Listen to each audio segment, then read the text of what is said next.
السلام علیکم ناظرین، گولڈن ایپیسوڈز نامی اس تاریخی یوٹیوب چینل پر آپ کا خیر مقدم ہے۔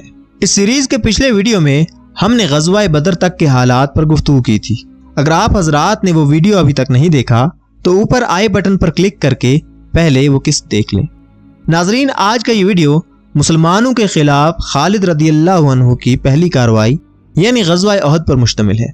غزوہ بدر کے قریب ایک سال بعد یعنی 625 عیسوی بمطابق 60 شوال 3 ہجری کو قریش 3000 کے کثیر لشکر کے ساتھ ابو سفیان کی سربراہی میں مدینہ پر حملہ کرنے نکلی۔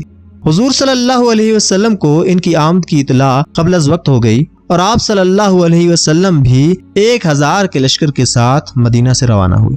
یہ دونوں افواج احد کے مقام پر آمنے سامنے ہوئی۔ مسلمانوں کے 1000 کے لشکر میں 300 منافقین بھی موجود تھے جو کہ احد کے میدان میں اترنے سے پہلے ہی بھاگ کھڑے ہوئے۔ اب مسلمانوں کی تعداد صرف 700 رہ گئی اور قریش 3000 یعنی مسلمانوں سے 4 گنا زیادہ۔ مسلمان لشکر کا عقب یعنی پشت اور بایاں حصہ جبل احد کی وجہ سے محفوظ تھا اور دشمن صرف دائیں جانب سے حملہ آور ہو سکتا تھا۔ اس کمزوری کو دور کرنے کے لیے حضور صلی اللہ علیہ وسلم نے 50 تیرانداز حضرت عبداللہ بن جبیر رضی اللہ عنہ کی قیادت میں اپنی دائیں جانب یعنی جبل الرمات پر تعینات فرمائے اور یہ حکم دیا کہ جنگ جس طرف بھی جائے تیر انداز اپنی جگہ نہ چھوڑیں۔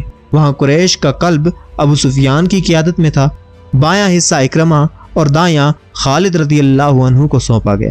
دونوں گروہ میدان جنگ میں اترے اور ابو سفیان نے گھڑسواروں کو حملے کا حکم دیا۔ خالد بھی اپنے 200 گھڑسواروں کے ساتھ آگے بڑھے۔ ان کا ارادہ مسلمانوں کے عقب میں جانے کا تھا۔ خالد آگے بڑھنے کی کوشش میں تھے کہ تبھی پاس والی پہاڑی سے تیروں کی بوچھاڑ آئی اور خالد اور ان کے گھڑ سواروں کو پسپا ہونا پڑا۔ اب خالد کو معلوم ہوا کہ مسلمانوں کی حکمت عملی کس قدر مؤثر ہے۔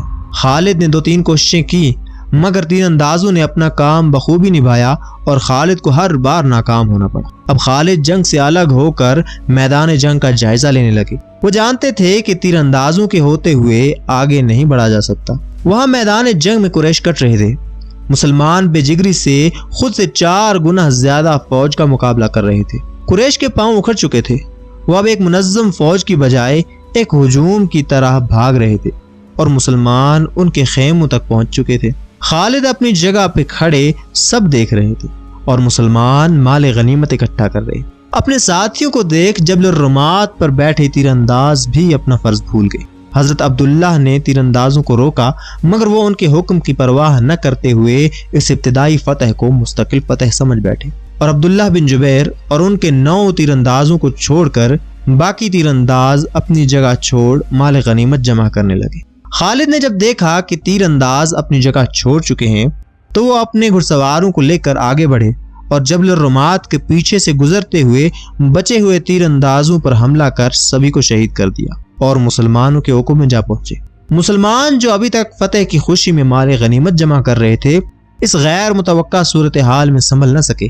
خالد کی یہ چال دیکھ اکرمہ بھی جنگ میں کود پڑے اور مسلمانوں کو گھیرے میں لے لیا۔ جو مسلمان کچھ وقت پہلے مال غنیمت جمع کر رہے تھے اب اپنی جان بچانے کے لیے بے جگری سے لڑ رہے تھے۔